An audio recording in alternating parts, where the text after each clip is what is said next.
वक्फ amendment bill जो नरेंद्र मोदी की सरकार ने लाया है वो अनकॉन्स्टिट्यूशनल है।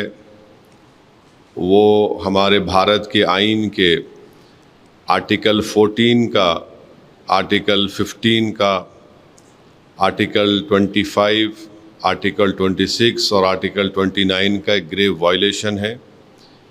और हम ये समझते हैं कि ये वक्फ अमेंडमेंट बिल वक्फ की प्रॉपर्टीज़ को बचाने के लिए नहीं लाया जा रहा है।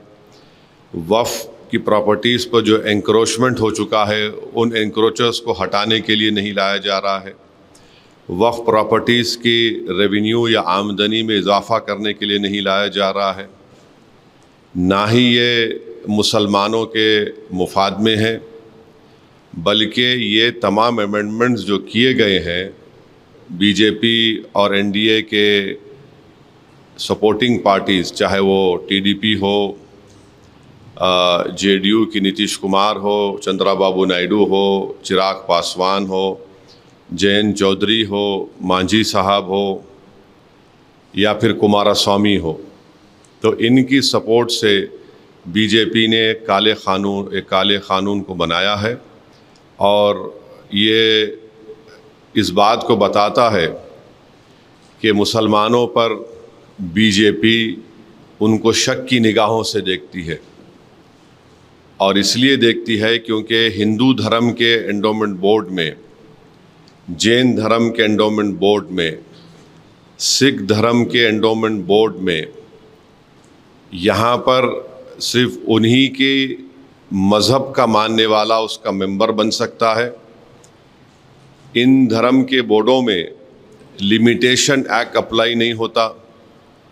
इन धर्मों में बाय यूसेज वो उस धर्म की प्रॉपर्टी बन सकती है और इन धर्म के बोर्डों में दूसरे धर्म के मानने वाला भी उनको अपनी प्रॉपर्टी दे सकता है। ये तमाम चीज़ें इस अमेंडमेंट बिल के ज़रिए नरेंद्र मोदी की सरकार ने मुसलमानों के इस धर्म के बोर्ड से छीन ली हैं। हम हमारे इस देश के हिंदू भाइयों को ये बताना चाहेंगे, सिख भाइयों को बताना चाहेंगे और हमारे जैन भाइयों को बताना चाहेंगे कि जब आप अपने धर्म के बोर्ड में सिर्फ अपने ही धर्म के मानने वालों को मेंबर बना सकते हैं और दूसरे धर्म का नहीं बन सकता है, तो कैसे मुस्लिम धर्म का ये वक्फ बोर्ड, जो एक प्योर रिलीजियस इंस्टीट्यूशन है वक्फ बोर्ड, उसमें कैसे मोदी सरकार दूसरे धर्म के लोगों को मैंडेटरी 2 लोगों को बनाने का एक प्रोविज़न रखती है। और जब आपके पास लिमिटेशन एक्ट अप्लाई नहीं होता है, जिसके ज़रिए से अगर हिंदू एंडोमेंट बोर्ड की प्रॉपर्टी पर, जैन धर्म की प्रॉपर्टी के ऊपर, गुरुद्वारा प्रबंधक कमेटी के प्रॉपर्टी के ऊपर अगर कोई नाजायज़ कब्ज़ा करता है तो उसको आप कभी भी निकाल सकते हैं। वो मुस्लिम धर्म के एंडोमेंट बोर्ड पर लिमिटेशन एक्ट अप्लाई करके नरेंद्र मोदी की सरकार एंक्रोचर को मालिक बनाना चाह रही है एडवर्स पोजेशन की बुनियाद पर।